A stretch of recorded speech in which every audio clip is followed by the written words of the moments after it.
If you want to start a Pokemon YouTube channel, I'm about to save you 6 months of trial and error right now. Because you don't need expensive equipment, thousands of dollars in product, and you definitely don't need a fancy studio. To start a Pokemon channel, you need 3 things: a place to shoot, product to shoot, and a brand that people will recognize. But stay to the end, and I'm going to give you 2 viral video ideas that will actually get you subscribers even if you're new.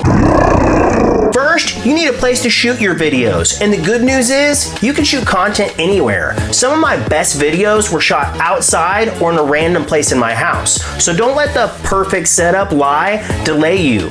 On the other hand, having a place to shoot consistently makes a huge difference. Whenever you want to rip that ETB, talk about that chase card, or a new product releases, you want to have a space that you can shoot regularly, so that way it's already set up and you will actually do it.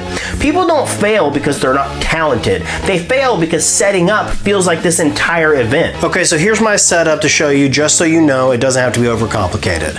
I got a bookshelf that I made myself. I went and bought some wood from Lowe's, built it, and then I painted it white. Got my Pokemon product on there with some blue lights to kind of make it look nice in there. Got my hair light up here, got my 2 dangly lights, and you can see how I've literally hung these things. Obviously in my video you can't see any of that, but you know, that's another story. Anyway, so the vantage point whenever I'm opening packs, this is the vantage point that you'll see. And most of the time whenever I'm opening packs, guys, I'm using my cell phone. So this is what you literally see right here. So I'm just opening packs right here, and you can't even see the lights that I have around my hands. And so if I back up, I got these 2 lights. I just call them card lights. They're little LED lights. They help illuminate the cards that are in my hands. And then I got this, like, you know, bendy, stretchy white light from Amazon for like 30 bucks. That helps illuminate my little background here with my cards and my ETBs and my Pika. And then, you know, got the microphone sitting here. And you know, this is not a super expensive mic either. I think it's an Audio Technica 220, if I believe, for those of you who care. And then for all you tech nerds, you know, the light, that's an Aperture 120D. That is overkill, overkill, overkill. You do not need it for doing these videos. I only have it because I used to do photography and I bought that a long time ago, so I'm using what I have, but that's overkill. You can get some cheaper, newer LED lights from Amazon, and I'll even link them below. But you can get those and that'll suffice. Camera-wise, I got a Canon 80D and then I got my iMac. So, you know, you can use a laptop, you can use an iPad. I've edited on my iPad. Where is my iPad? I got my iPad right here, so I'll even edit on my iPad sometimes. I'll edit on my phone, so you know, no big deal. Like my microphone, it runs into my Focusrite interface, and you can see I got a mess here, but you guys don't see this. Whenever I'm filming, you'll see something like this.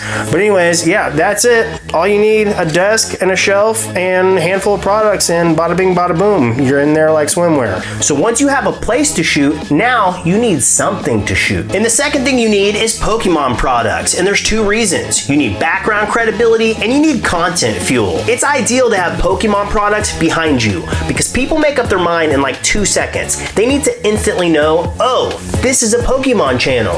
And then the obvious part, you need product that you can talk about. On this channel, we do pack openings, we talk about set reviews, and we do new release stuff. So I want to have a mix of things on hand. I want to have stuff that I can rip, stuff that I can display, and some new products that we can talk about. And if you don't have a lot of money, that's fine. All you need is 1 pack, a cell phone, and a dream.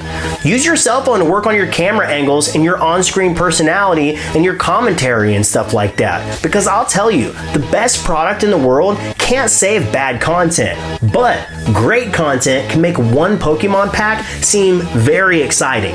Now for the part that separates the real channels from just random card openings. Now the third thing is you need to create a brand, and I'm not talking about a logo, I'm talking about something people will actually remember. So before you pick out a cool Pokemon name, do this. Write down what your channel is going to actually be about and who your content is made for. Is it made for kids who are new to Pokemon? Is it made for collectors who are looking for that chase card? Or is it made for TCG players that actually care about strategy? After you figure that out, then create a logo that matches that. And if you're not good at design, mind, you can have somebody on Fiverr create this for you.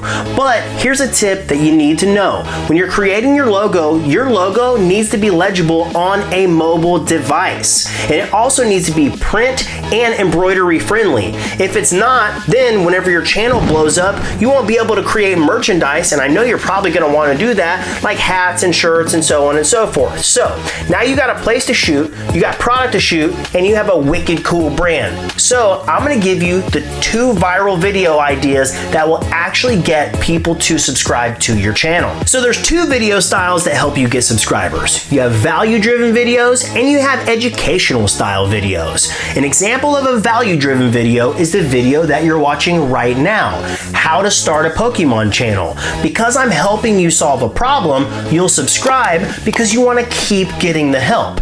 Then you have educational style videos. An example of an educational style video would be like you educating someone on the Pokemon rarities. So what does it mean when you say common, uncommon, IR, SIR? People will subscribe to your channel because they'll use you as a shortcut to their information. So I can also create a part 2 to this video called how to grow a Pokemon channel from 0 subscribers, because trust me, that's a completely different ballgame than just starting one. So if that sounds helpful, hit that subscribe button and comment part 2 down below so I know you want me to make it.